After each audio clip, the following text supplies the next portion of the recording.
All right, let's do this thing. First, welcome to the Gray Farm YouTube channel. I figured the first episode we should start with is belts, basically just because I feel like kind of what everything is built off of kit-wise. That being said, we are going to talk about belts. I've got a couple different ones here today.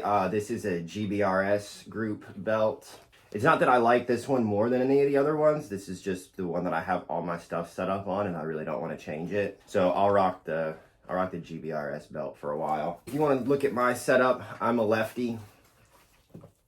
That's how I've got mine. Right up here in the front, you've got a tourniquet holder. I can access it with either hand, just in case, something goes down. There's my holster.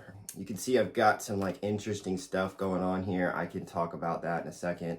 This is not a True North. This is, my buddy has a plasma cutter, so we just, LBT blowout kit in the back. You can basically pull that one tab and it opens up. All I really have in there is chest seals and combat gauze.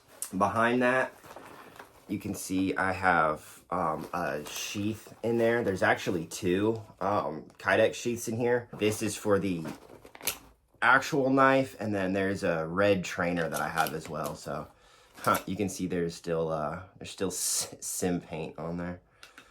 But yeah, got that. I can access it from behind. It's not the ideal setup. You want to have something like Frontline, but it's just an extra something there. It doesn't get in the way. Go behind that, you've got a Spiritus. I think this is the Liberty Dynamics flashbang pouch, but I just use it for a singular rifle mag. It works great for one. You can kind of shove two in there, but I use it as a fast mag. I basically push this flap down, secured on the inside. That way, if I need to do a fast reload, I can just grab this guy, pull it out, throw it right in the gun. So from there, then you've got the two pistols. The reason for that being up front basically is just if I have a plate carrier on, I can still get to that right here. It's still pretty up front, front and foremost. And then directly behind that is my other mag. So that basically where I'm thrown, like when I'm up and I need to reload, my hand is coming down to either here or here every single time. And then as I plus the gun back up, I will then take a mag out of my carrier and put it back into the fast mag spot. So that way I have I just keep staying with that mag in there, ready to roll. So it's repeatable over and over and over again. That is this belt setup. This is one of many setups. You've got your med, you've got your sidearm, you've got your extra mags. Yeah. You're good to go. I'm a big fan of fighting from the belt just because it's repeatable over and over and over again, whether you have a plate carrier on or not. You're probably going to have a belt no matter what, especially guys in law enforcement. You might not have a plate carrier on all the time. It might be super hot. You might just be running a belt setup. So I don't know. I'm not law enforcement. I'm not military. So this is just my 2 cents from shooting a lot. That's that belt setup. I can show it to you on really quick. Bang. Take my thigh strap. I like the thigh strap. Some people don't. It keeps all my stuff nice and where I need it. And then let me tell you a little bit about this rigging setup thing I have right here. I use this little bungee piece right here to hold down the slide lock so that when I pull my pistol out, it's kind of jankily modified anyway because I have a RMR cut and I didn't want to get another holster, so I just cut an RMR cut myself. What I had going on here, PJ showed me this. What he does is he tapes down bungee cords through the back of the Safariland QLS. You pull this little thumb safety back so that whenever your gun goes in, it's just in and out. It saves you that half a second when you're going to slap your pistol and pull it out. You don't have to hit the thumb safety. You can just slap it, pull it straight out. And then there's a little extra bungee on here whenever it's down on the bottom, and you can pull it and basically hook in the handle. He does that for whenever it's time to jump. You jump out of the plane, you hook the handle, you land, you pull it off, good to go. Yeah, if it stays in there like that, you're good. I can take off running. I'll show you videos of me running with this thing all day long with a pistol in it, fully loaded. It never comes out.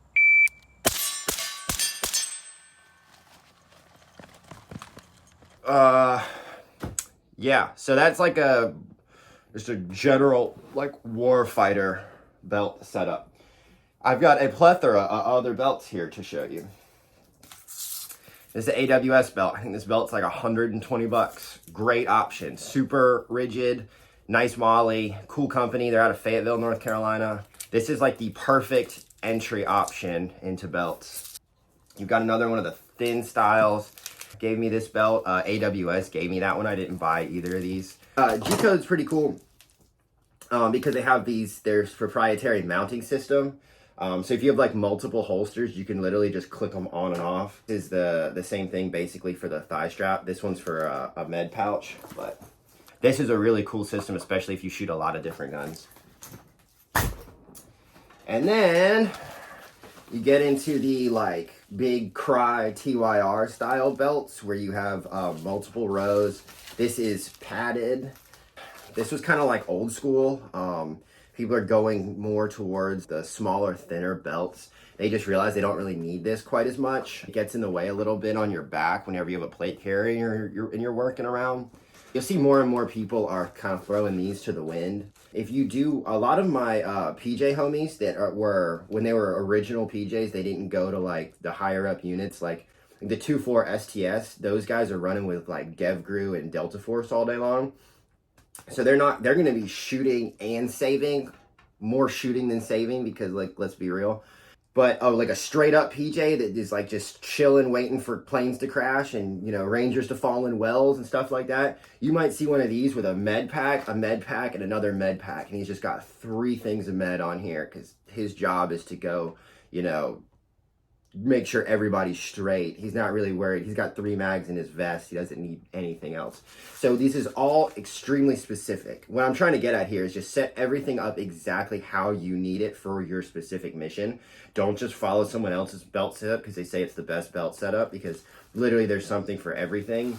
But yeah, so there's multiple different ways to set these up. Sustainment wise, basically mission specific. Make it exactly how you need it. Don't be afraid to change it. All I'm saying is set it up exactly how you want it, how you think you want it at first. You're probably going to change it a bunch of times.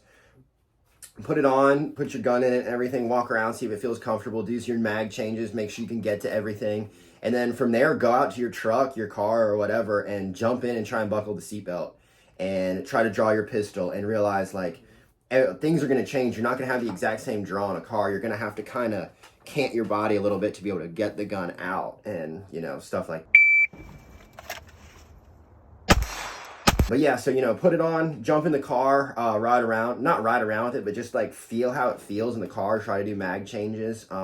Try putting on like a big puffy jacket underneath it, and then, you know, work around a little bit. You'll see the jacket will kind of start to rise up a little bit and start to do this a little. Just make sure you can work through all that. Also keep in mind that like a layering system for a belt, if you're going to be out all day long, like, you know, I don't know what you got going on, but if you're going to be out there all day long, think about it like be bold, start cold. Whenever you first put your stuff on, you're going to want to throw a bunch of layers on. And then as soon as you move, you know, 100, 200, 300, 500 meters, you're going to get super duper hot. And getting that jacket off with the belt and a carrier and everything else is going to, like, you're going to get yourself in a straitjacket. You're going to get one arm off. You're going to be like pulling this thing out like this. And it's just, trust me, practice in a lot of different weird scenarios that you wouldn't think. Try to wear it for a whole day and see how it feels. See if you get, you know, see if this true north cuts into your side super bad. My buddy, and we shot at the range, and the other day, this was all completely chewed up from his holster riding up and down. Again, that can be fixed with a different inner belt. I had one. Oh yeah, here we go. So that can be fixed with, you know, a plethora of different inner belts. This one's got a little bit more padding and the cool stuff behind it. This is the AWS. This is a gray Ghost gear. And then this is the G-Code one. I actually don't rock an inner belt. This is one more topic of this whole discussion. I'm skinny, so I rock it just above my hips. Mixed with the leg strap, it's chilling, it's not moving. It'll shake a teeny little bit, but not really much at all. Some final food for thought.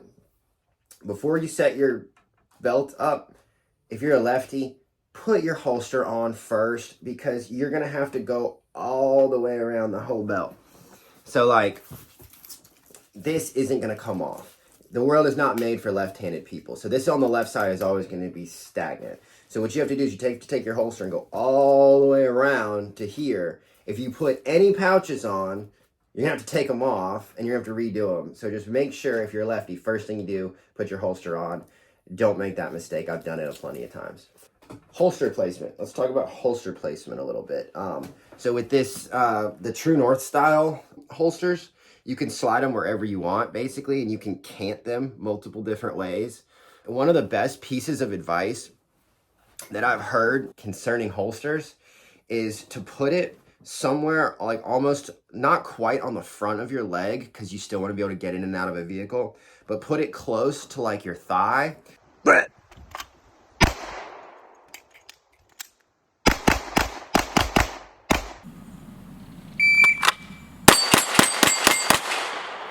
So that if you're shooting and you need to get to that pistol as fast as humanly possible. Because let's talk about this for a second.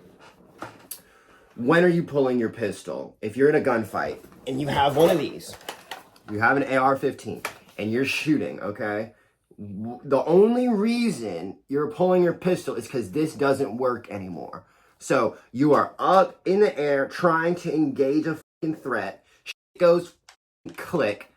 Oh, this thing comes down as fast as possible, and this pistol comes out as fast as humanly possible because your life depends on it right now. Like, you are going to die if this pistol does not come out as fast as possible. So you want to almost be able to slap the top of your thigh. So you know exactly where your thigh is without having to look down. So you can just slap to it every single time. And that will take like a half of a second away from your draw, and that allows you to get the pistol out, bang, bang, bang. And then again, if your pistol comes out, I don't know why people always, like, this is the number one most seen thing that people mess up in classes. They want to pull their pistol out slow. They want to be like, ugh.